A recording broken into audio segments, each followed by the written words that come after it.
Hut. Hi there, this is Jason Cacho with the Barry News Group, and this is Gamester, the most enthusiastic video game show on the internet. And as you can see, I'm wearing my football gear, and that's because we're reviewing Madden NFL 12 today.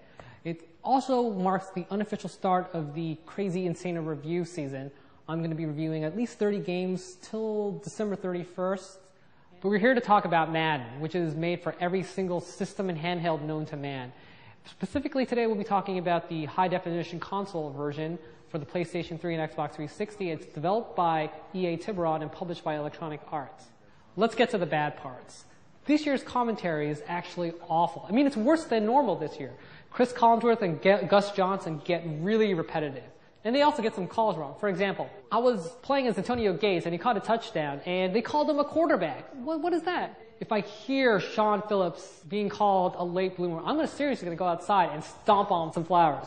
The other gripe I have is the loading times. They're excruciatingly long this year, more so than normal. And to prove my point, I'm going to make a sandwich faster than it takes to get to the main menu of Madden. Let's do this. It's sandwich making time, yeah! So we got some bread here, we got some mayonnaise, we got some ham and cheese, and look, the game is still loading.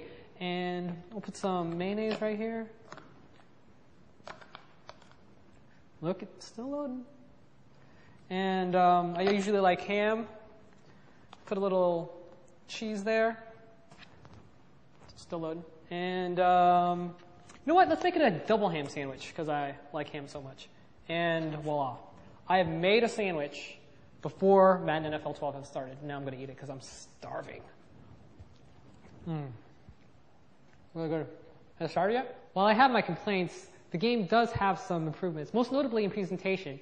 EA Tiburon worked with CBS Sports and learned how they shot football games. Players will see cuts to folks on the bench. They'll see camera angles that are actually used in the stadiums, and it gives the game a lot of concrete feel. The developer also puts a lot of detail into how the season progresses.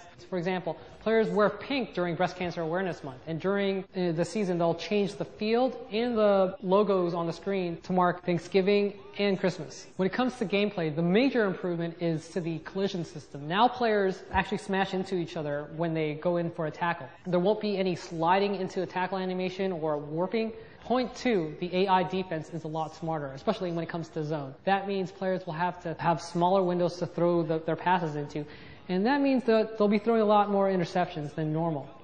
Lastly, the defensive controls have changed, and it's been improved. Now players have a dedicated tackle button. Their pass rushing is simplified, where you use the right analog stick instead of the shoulder buttons, and there's a defensive help button just in case you need it. But as I said before, do these changes justify a purchase right now? My answer is no.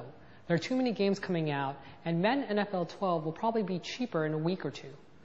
As for my review score, I'd give it 2 out of 4 stars. There are some improvements, but nothing groundbreaking. And I'm starving, and I think I'm going to eat my sandwich right now. So good. Next week, we'll be reviewing Resistance 3. I'm Jason Cacho.